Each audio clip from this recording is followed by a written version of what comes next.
everybody, this is Keith O here, and my guest on this week's episode is the one and only Brian Dowling. Brian, how are you? Good, how are you? I'm a bit on edge. I don't know why. I'm always a bit on edge. Yeah, well, I think people are sometimes on edge when they meet me. They think I'm going to get inside their head and reveal some innermost secrets that they might have. But don't worry, that's not what today is about. I do have a quick brain hacking experiment I will try with you in a little bit. But first and foremost, how have you been getting on the last year? Good. It's so strange. Like, we're a year into the new normal, and I found this year I'm more totally over it, whereas I was so patient last year. And I think even with the news now, I'm trying not to watch the news because it's so depressing, and I'm trying to stay positive. There is light at the end of the tunnel, but it's a long, long tunnel. Yeah, I think we all keep saying that phrase now because the government have been saying it for so long. But like you mentioned, I think the concept that people don't know how long that tunnel is the big issue. But look, that aside, just for a minute, the first time that we met, we were just discussing off air, was back in 2007, which involved bananas, gorillas, cards, and a cafe in London. In London, the first time meeting you, and I didn't know what was happening. And then I don't know how it evolved to gorilla and bananas. I don't know. And then I looked out the window, and I remember I was screaming, and I jumped up off the chair, and I was going, what is this? I get freaked out really easily. Like, even now, I'm looking over my shoulder to make sure you're not in this room with me. Well, let's talk about that for a second. If you get freaked out easily, do you find that fear is a thing in your life that is detrimental to you, or do you think that fear is something that can benefit us? For me, detrimental, because I'm like, if I was to see something that I didn't like, or like if a cat or a dog is to like approach me and be really nice, my first instinct is to go, ooh. I'm just quite expressive that way, like no matter what it is. I'm very skeptical, I suppose, in life. And I don't want to get too heavy here, but I'm quite skeptical, in general, with anything that I don't understand. If I don't understand it, the first thing I feel is fear, I suppose.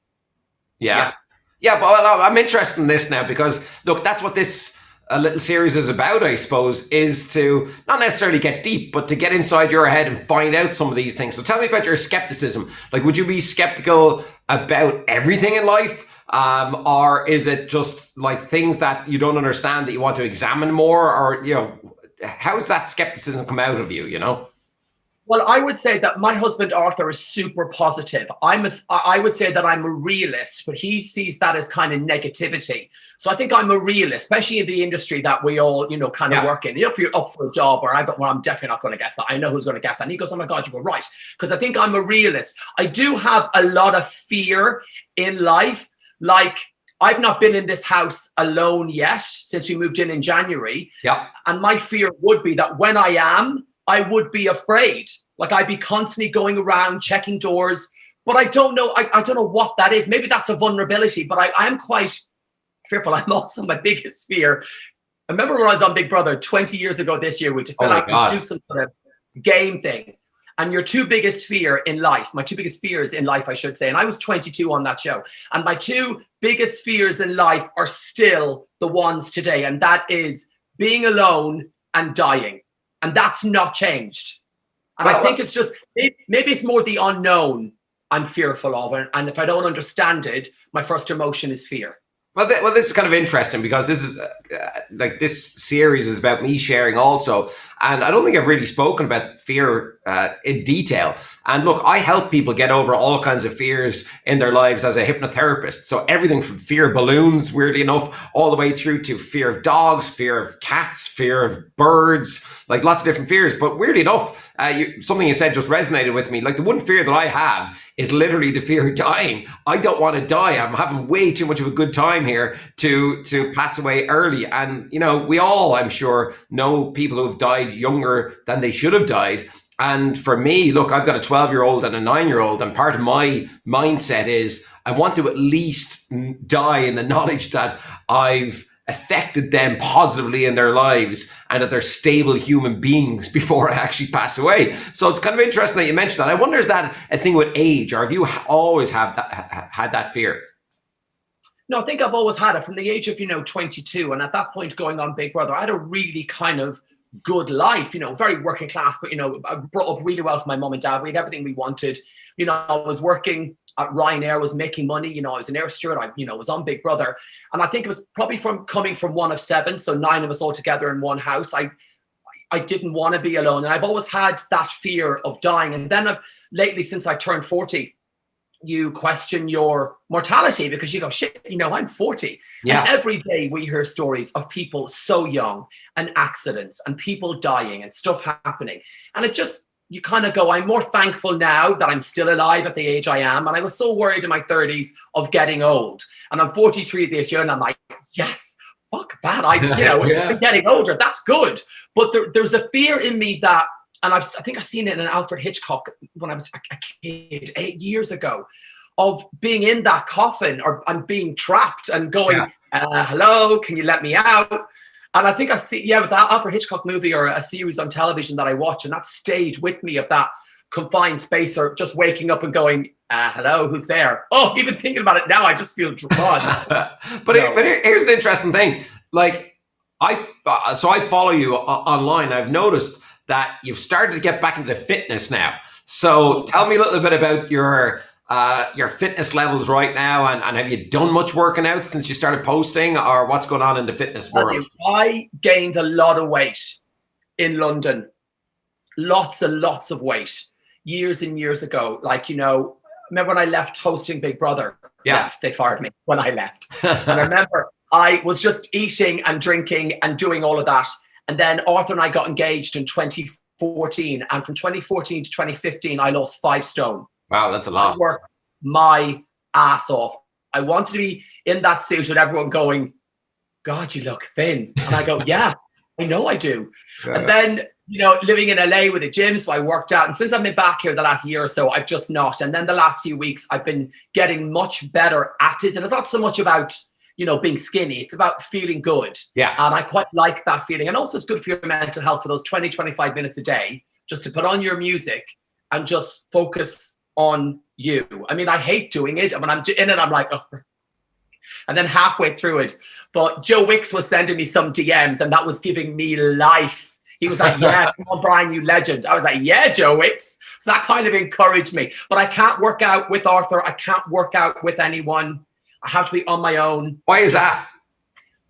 I don't know. Maybe it's that conscious thing of living in London, you know, my 20s, and going to the gym and being conscious of being slightly not as toned and not as attractive as everyone else. I think that gave me huge securities when I was in my 20s. And I think that has stayed with me through now into my nearly 50s. Oh, God. You're not nearly 50. Hang on. You're still shy of 45, so you're doing 55, okay. 45. My mother would do that. My mother would always age. Like if when I was 18, my mom would say, you're 20. So I do what my mom used to do, is I age myself up. But I think that thing of, you know, I don't know if you know this from being, you know, working in American in the UK, there was, you know, and being a gay guy, there was a lot of pressure to kind of look a certain way. Yeah. And, you know, I had no friends and family in London when I moved there. So I kind of felt quite insecure going to these gyms and everyone was big and raw. Yeah. And I'm like, I just want a McDonald's. So I think that just kind of has stayed with me now a little bit. Well, let me tell you about that. So again, this is about sharing. So I had a TV series on Discovery Channel many moons ago over in the States. And I actually was training here with Paul Byrne. A lot of people will know Paul Byrne in Dublin. He's one of the greatest trainers in Ireland for sure. And, you know, I bulked up, but I thought I looked really good. And a lot of people here thought I looked really good because I just had a little bit of muscle on. Like, I wasn't big, but I leaned out and I had a good bit of muscle on. I went over to film my Discovery Channel show, which had been like commissioned 2 months previous. And when I went over, all these TV executives looked at me and said, what did you do? What did you do? And I said, I didn't do anything. I just went to the gym. I got ready for the show. And they're like, you're too big. You're just way too big. And I was like, how could I be too big? I'm like, this is muscle. And they're like, doesn't matter. So they hired me a trainer in LA, and the trainer's job was to help me lose muscle, which is the opposite that you would ever think. But so I completely understand what you're saying with that. And how does that fit with you? Like, in your model of the world, you're obviously very comfortable in your own skin. Yeah. You know, you are who you are. And I'm sure that's why you have so many fans and people love you. But do you find that you've come under pressure from some execs and some TV shows about your image? And, you know, how did you deal with that? When I got my first job, and I was a kids TV presenter, and I was the first out gay man that was hosting a kids' TV show with Tess, Wow. SMTV Live. And I was told to go to a gym. I was told I needed to work out, and I was 23 years old, and I was like 11 stone. And I thought, wow, you know, I thought I looked good at 5'11" and 11 stone. So from that age, I was told I needed to be working out, because I was told I had to look a certain way to be this kids' TV host, to be in the magazines. And it never worked well with me. And I think that's why I've always been uncomfortable about working out. My weight has yo-yoed through the years until 2015, until I got married. And maybe that was a way of me going, actually, I'm quite content at where I am now. But when you're so young, you know, and you're from a different country, you know, I was Irish, I was living in London. Looking back on it now, I wish I had the balls to tell everyone to fuck off. Leave me alone. If I want to go to a gym, I will go to a gym. But you're hired because they want you to look a certain way. They also want you to act a certain way. And there was so many over the years I've been told, don't do that, don't say that, don't eat that, don't dress. Even when I was hosting Big Brother, from the clothes I would wear, it's all about everyone else having control over you. And I felt myself over the years, I just became a bit of a puppet. Yeah. And I was just acting in a way that I thought people wanted me to act. I kind of lost who I was. And I know it's a bit deep, but I kind of did in my 30s. I'd worked so much and had done so much that people just want this guy to be screaming and to be running around and to be doing all of this. And you do, you know, it pays the bills. And you get to a certain point where you go, shit, I've been doing this a long time. And I don't know who I am. Yeah. So in a way, I think kind of stepping back for a few years, and I think going into a relationship that was a really good, positive relationship with someone that genuinely loved me and wanted the best for me, you know, and I think just doing that. And now I know what I want to do. But working in television and coming from a reality TV background, there's always going to be insecurities, because there's always going to be someone younger and funnier. And there is, and that's just life, I suppose. But I remember over the years being told I remember being told that people knew I was gay, but people didn't see me being gay. So I was advised not to go on the red carpet when I was in a relationship with someone. That's crazy. And I even went on a dating show when I had a boyfriend. Yeah. I went on Street Mate, Celebrity Street Mate, with Emma Bunton. Myself and Emma Dunno, when Davina used to host it for Children in Need. Yeah. And I was dating Arthur at the time, and I had to go on a date with this model. It was on the cover of Heat magazine, and Arthur's like, "Are you for real?" But yeah, like I know. And it was like Brian with sexy model, and my boyfriend then, my husband now, was like what is it? Like, it's work. Who's the model? Do you remember what the model was? I can't even remember his name, but I know that he was at Models One or some agency in London. Oh. And me and Emma were going. We had to go to Claridge's, and Gordon Ramsay was the chef. And I remember I asked on the date from Rathanga for my steak to be well done, and Gordon Ramsay told me to fuck off. but don't you love that you can laugh about these moments now? But here's the thing: I would bet at my bottom dollar right now that you at 42, that you're in full control now. So it's like me in my own life right now, right? I'm 44. I've been around the block a lot. I've done a lot in the US, a lot in the UK, but I'll walk from a deal now unless the deal is right. So I'll give you an example. About 2.5 years ago, I actually landed the biggest deal of my life, like by a far mile, like a huge TV program over in America. It was my own idea. Fully landed, like I had the paperwork, the whole works, but in the small print, it basically said two things. It said, "We own your diary." So they wanted to own my diary. Like literally, I would have to call this network and go, "Well, you know, I'm thinking of going on tour here or taking a corporate gig. Can I do that?" And they would have say over my diary. And I said, well, that's a big problem right there. And then secondary, they had this whole big paragraph in there that they own my image. Like literally, like they could tell me what color hair I'd have to have. And this is just 2 years ago. And I just said, listen, this is a deal breaker for me. I'm going to walk from the project. And they said, well, we're a big network. You're an Irish guy. And I know we know we've had a small amount of stuff out here, but you know, you're not that well known. So you're not going to walk from this. And I said, oh, I'll walk. And we had this whole thing. And then I just said, you know what, lads, I've had enough of it. I don't need this stress in my life. I live in Ireland. I've got a wife and kids. I'm not doing the project. And I walked from the project. It was the biggest deal of my life. I just walked from it. But at 44, I felt that's the right thing to do. And I get a sense from what you've just said to me that you're kind of in that headspace yourself. Things need to be a right fit for you, and you need to be the right person for the job. Would I be right in saying that? You're saying there, when I hosted Big Brother, so when I got that job in 2011, that was what you're saying. That was the biggest thing. I'd taken over from Davina McCall. The show was moving to Channel 5. The show was worth millions. They had the house. I'd won the show twice. I almost thought, like, I have arrived. I am like Anton Deck, like Vernon and Tess. And they had full approval on everything. So when I signed my contract, probably too eagerly and naively, but you think this is an amazing opportunity. But I was much younger. You're going back to 2011. I was 30, early 30s. For where I would go, other shows I would do, other stuff I would guest on. They owned my image when it came to pictures, putting stuff out. And now, like what you're saying, now I go, well, straight away, you'd be like, no, that's not happening. Because I think it's about confidence and knowing your worth.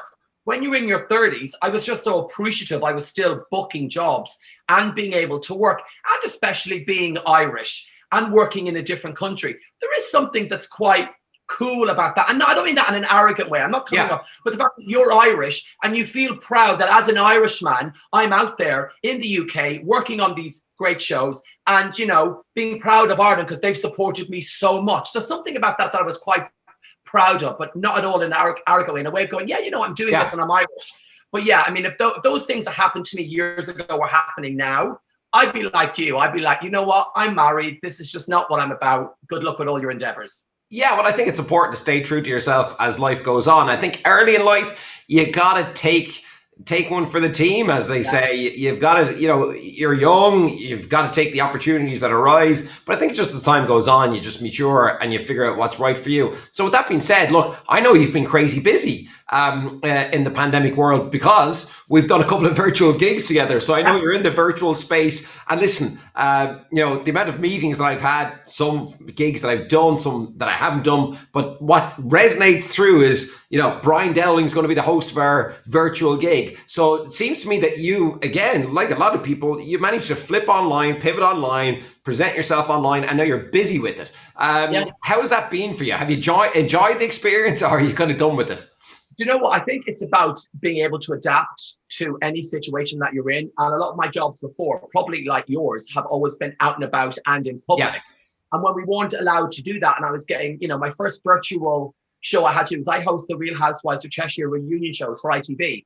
And I just shoot one of them at home in Rathangan. And they sent all the auto cue, the lighting, the cameras, and all the 8 housewives were in 8 different homes all over Manchester, and I was in Ireland and we're hosting that. And I walked away from that going, there was a delay on the talk pack. They were all fighting. And I thought, okay, this is the kind of the new space of where we're at. But I was learning as I was doing it, and then getting booked for the virtual gigs here. It's not the same, but I'm just so appreciative, probably much like you, that I'm still able to work and that people really do enjoy them. But my only fear is that I wonder, will this be our new normal? Because, people can just turn the webcams on at home. You can put your host, I'm working with green screens a lot. That's why today I can be able to wear green because there's no green screen. That you're able to kind of, got one here. Good. See, you're adapting. It's like Madonna, you're reinventing yourself. I'm hoping this isn't our new normal, but I suppose we're going to be like this probably for the rest of the year. I made a podcast during most of lockdown. It was only a year old recently. So being able to do a podcast as well has been quite good because you're kind of adapting to it, really, aren't you? And it's stuff I would never have thought was possible before. Doing a podcast, doing all of this, doing virtual events and Zoom and all of that. Like, the world has changed. But I do think for you to be able to work and continue doing it, you have to push yourself. And when I come out of my comfort zone, I physically feel sick. I get so nervous anyway doing any job that I do. But I think when you push yourself and you feel uncomfortable, you have to keep moving with it. You just do. But I think this is great. So like I talk about it a lot, just stepping outside of your comfort zone regularly, regardless what business that you're in, because it's when you step outside of your comfort zone, true growth happens, failure happens, and we can learn from failure. If you're not failing, I feel you're not pushing enough. So I think there's a lot to be taken from that. So tell me about your podcast, Death Becomes Him. Yeah, well, I mean, the heading is quite camp. Like, I understand that. And, you know, the podcast is about grief, death, and loss. And it's not something I would ever have thought I would be talking about, especially publicly. Myself, my sister's lost our mom. I keep saying lost our mom. I know, it everyone's like, go find her. My sister's laughing at that. Like, you're not done. She passed away. First time I've said she's passed away in 2018. My mother passed of sudden adult death syndrome. So she just literally went to sleep and didn't wake up. Sorry and for months, I was so angry. You know, I couldn't understand this. And my friend Donald had said to me, I see your vulnerability in you when you talk about the passing of your mother. He said, I think it's something you need to do, you know, a podcast. And I went, I'd never do that. You know, I've no interest in doing a podcast. It's just not something I want to talk about. And I was very fearful of people hearing me talk about that and feeling sorry for me and pitying me and worrying about me. And I didn't want my friends going, should we ask Brian out because he's feeling a bit low, or should we check in on Brian? That's not who I am. You know, I'm the eldest boy of 7. I have 6 sisters behind me. Yeah. I've always been the one, you know, that has to look after everyone else. And I still do, because I'm the eldest. And I came up with the idea of doing it in the April of 2018. And I didn't record the first episode until December 2019. Oh, okay, a long time. Every time I went to think about it, I just couldn't. And then I recorded the first season of the podcast just with friends and people I know. And it felt safe to do that because there was a trust with people I knew. And then the first season of the podcast went out, and I'd never received so many messages from people in anything I've done. And I've done some shit over the years, whether it was for money or to push myself further. And it was the only thing that I walked away from it, you know, feeling, okay, this is just so where I'm at. And this is just so me. And this is, if I was to be remembered for anything, you know, it would be doing this. And we're now on season 3. We're halfway through season 3. We got our 1 millionth listen. Wow. A week ago. We just turned 1. We've only released 23 episodes. This is a seasonal podcast. It's not on, you know, all the time. And for it to be received so well proves to me that people do want to talk about grief, loss, death, and it's still a taboo. And I think in Ireland, we are so great at the wake. We are so great at sending people off. We are so great at knocking on doors and giving people food for a week and asking them if they're okay. I think what we're not good at is when people tell us they're not okay. I think people are very fearful of, what do I say? You know, it's a very honest conversation. That the conversations are uncomfortable. We cover, you know, losing a parent, a partner. You know, we cover losing children in the podcast. I speak to parents who've lost children, you know, people who died from passed by suicide. Some listens are uncomfortable, but I do think we need to have these conversations. The fact it's doing so well proves that people need this conversation, especially how everything's changed with funerals. I was really uncomfortable during our mom's funeral because it was too big. It was too much. I felt I had to grieve so publicly. And then you cut to COVID and people aren't getting that. They're getting absolutely nothing. And I realized, shit, how lucky I was, how lucky we were to have that for our mom, to have hundreds of people. You know, people aren't getting that now. And it was a real lesson to me to be very thankful for what I had and how I was able to grieve, because people now grieving during COVID has to be torture, because there's no start, middle, end to your grief, because you've not had that goodbye. You've not been able to express that. And I have such empathy for people going through that. That's a really long answer to your question about the podcast. No. But here's the thing, as a presenter, you'll know, I like to talk a lot. So I've learned in this series to actually go silent and allow people to talk. I think it's very important to get your opinion across. But then more importantly, I kind of love the fact that there's like a serious side to you. I love the fact that you're doing something that will leave a legacy behind. that people can listen to forever. I always think about this, like the work that you're doing now, people will listen to that in maybe 50 years or 100 years time when we're all long gone. And then ultimately you'll still be affecting people's lives positively. And I think that's a fantastic thing. I mean, if truth be told, there's two things. One is that's the reason why I'm doing this YouTube series, because it's mine. I own it. I'm inviting people on that I respect and admire and that I like. And then I know that the end product, it's good. It's even if it only gets 200 views, 2,000 views, it doesn't really matter to me. What matters to me, it's something that I'm proud of, that I really like, and that people get something from it. And I think even in this conversation that we've had, a lot of people will take a lot from this conversation. And then the second thing that I took from what you were saying is, look, I've had to deal with a lot of grief, in the past, I suppose, 20 years. And like the hardest moment for me, you may not even be aware of this because you were probably abroad when it happened, but in 2009, my grandfather was killed in a botched robbery, a botched burglary down in Waterford. And look, and like yourself, look, I think I have the ability to smile and laugh about it now, even though it's a very serious moment in my life, because me and my dad talk about this. Like, I was very close to him, so was my dad. But we talk about the fact that you still have to have a sense of humor, even in moments of death, which sounds bizarre and crazy. But for us, like my dad always says to me, and I'm my best friends with my dad, he always says, look, when I pass away, nobody's allowed to wear black at the funeral. I want a big party and just enjoy and celebrate. But like, just to go back to it, the pain and anguish that I still feel to this day about the way my grandfather basically got killed. He got killed in a botched robbery in the same house that he'd been living in for 50 years. Like, it's still very painful to this very day. So I think it's wonderful, though, what you're doing, that people can just get out, talk about their pain, talk about their grief. And I think it's important that people do know that, it's okay to talk about grief. It's okay to talk about death.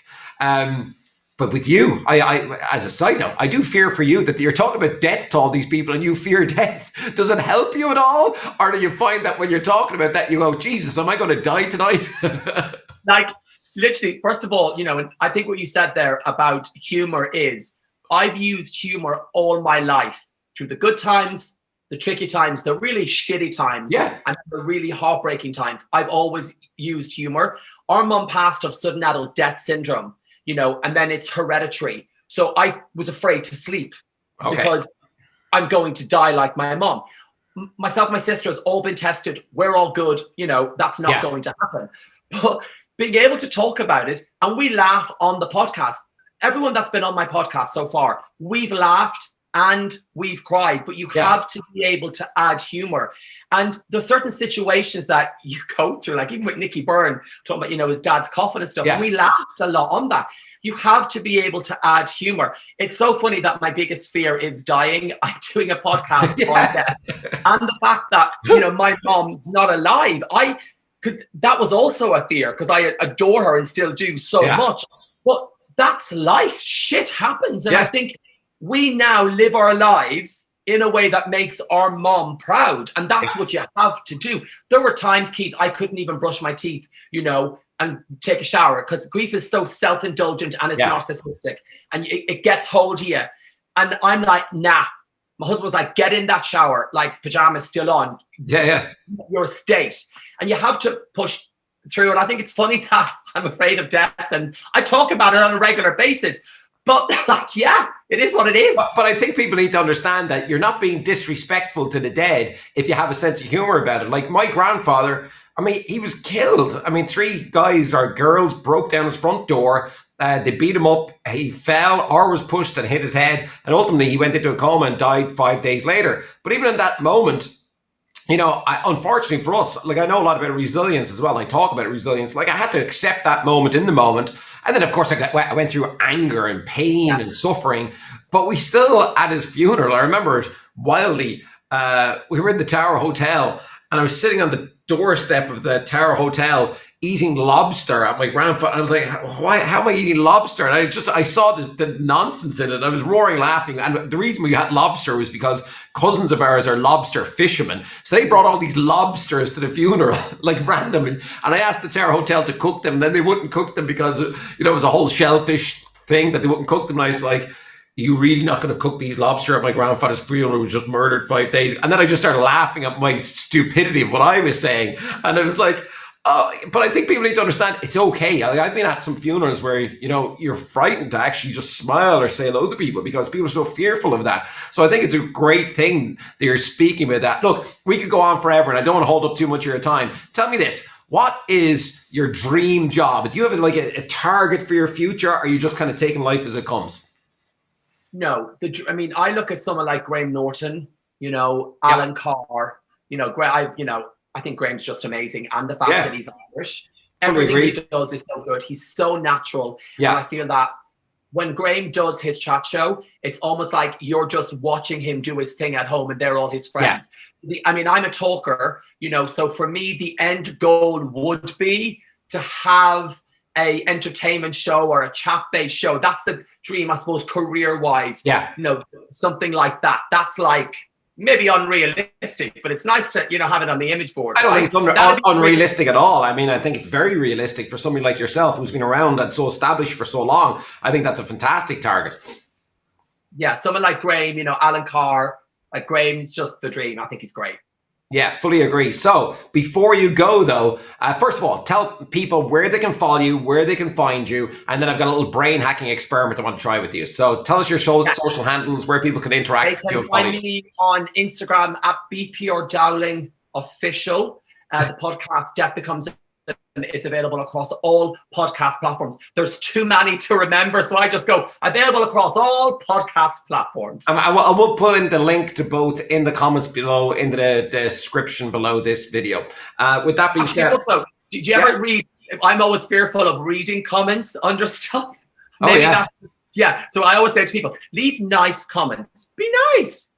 Yeah, you're going to get one or two that are hateful. I don't want to get caught up in it. But listen, I've had death threats, all kinds of stuff over the years, and like that, I've kind of just, I don't know whether I've become immune to it now or what it is, because I sit down and I sometimes, you know, the way you see those celebrities, especially in America, where they read the mean tweets, you know, that kind of stuff. So I tend to do that now, like on a Friday night before I watch. So I saw like a little side note. I'm rewatching reruns of the A-Team. Do you remember the original A-Team? Nice. Oh, I love the A-Team. That was so much fun.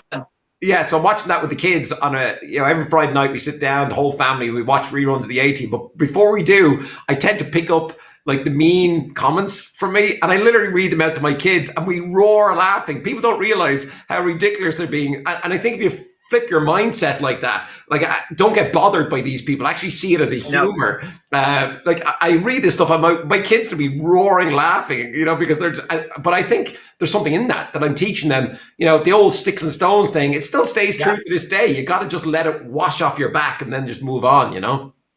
I like the way you flipped it and you've made something that could be kind of damaging to your self-esteem, and you've made it quite funny and inclusive. Essentially, you're including your children and teaching them. If people want to say shit about you, laugh it off. I think that's a good thing. Yeah, you gotta look. It's like in hypnosis terms, it's basically reframing, and I reframe every single negative moment in my life, and ultimately that just allows me to have more positive days than negative days. That doesn't mean I'm happy clapping all day long. It just means that I have a more positive outlook on life, and I have more good days than bad days, and that's the way I look at it. So Brian, before you go, I want to try a quick brain hacking experiment with you. All right, so Brian, back here, I've got an envelope. I want you to read these words out loud from the top for me, please.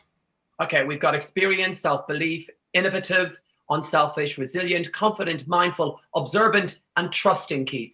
Good. So these are the attributes that I try and live by, Brian. And we're going to try a little experiment right now in subliminal influence. This is an envelope, by the way, and we're going to look at the contents of the envelope in just a few moments' time. But over here, well, you know, you're in the celebrity world. I'm in the celebrity world. We've dealt with a lot of celebrities. We know a lot of celebrities. There's a little book that you can find on Amazon. It's called Celebrity Fails.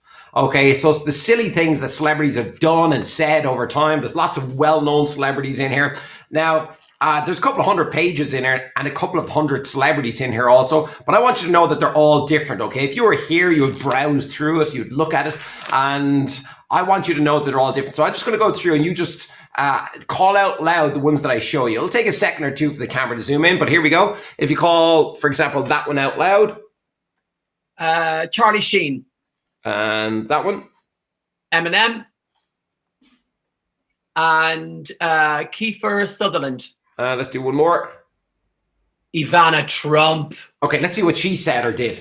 Okay, Ivana Trump said, I don't have my glasses on. That'll tell my age. I'm 44. I can't see. All right, fiction writing is great. You can make up almost anything. Well, I wonder what she's talking about there, Brian. So there's hundreds and hundreds of celebrities in here. Now, I believe that I can affect your subconscious mind through my actions, gestures, and words. Just look here for a second.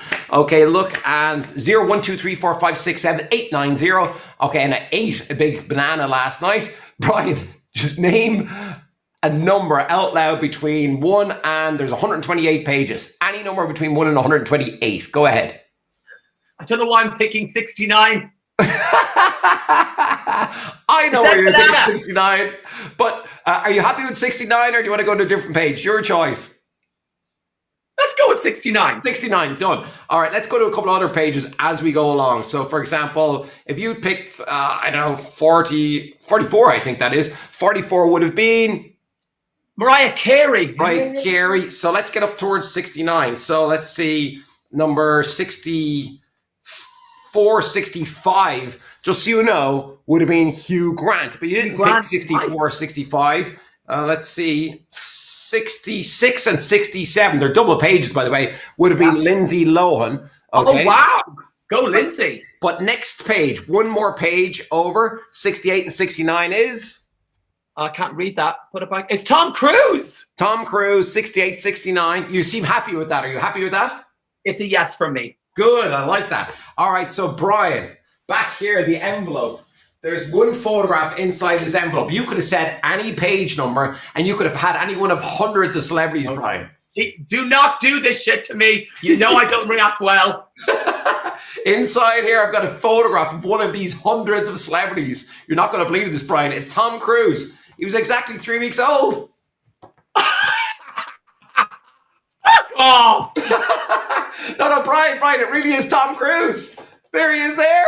No, stop. No, I can't. How do you do it?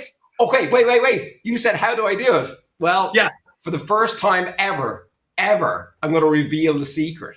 I'm actually going to reveal the secret, Brian. Because, Brian, Tom Cruise and 69 were inside your head before it all even began. Because remember I asked you to read out loud these words, and you did, and these are attributes that I try and live by. If you look at these words a little bit differently, but look at the first letter of every word from the bottom up. T-O-M. C-R-U-I.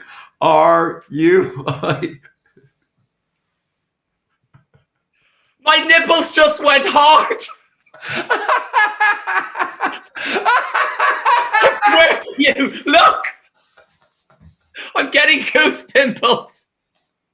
That actually might be the funniest reaction I've ever had to a magic trick. My nipples are hard. They are. It's so weird when something happens, I'm like, oh, how? You know what though? Guess what I was thinking first? I was looking, I thought Christina Aguilera, and then I see on the cover of the book. And then 69, but why? Well, now that you've mentioned Christina Aguilera, Christina, or Matt Rutler, who's her husband, who I've met, and I know Matt, I want Christina. Christina, I'd love to have you on the show. And Brian Dowling, you've called out Christina. Christina, on Brain Hacker, I'll have you next. Yay. Brian Dowling, it was an absolute pleasure. Continued success to you, buddy. Thank you so much. Bye-bye. I'll see you soon. Take care. Bye. Cheers.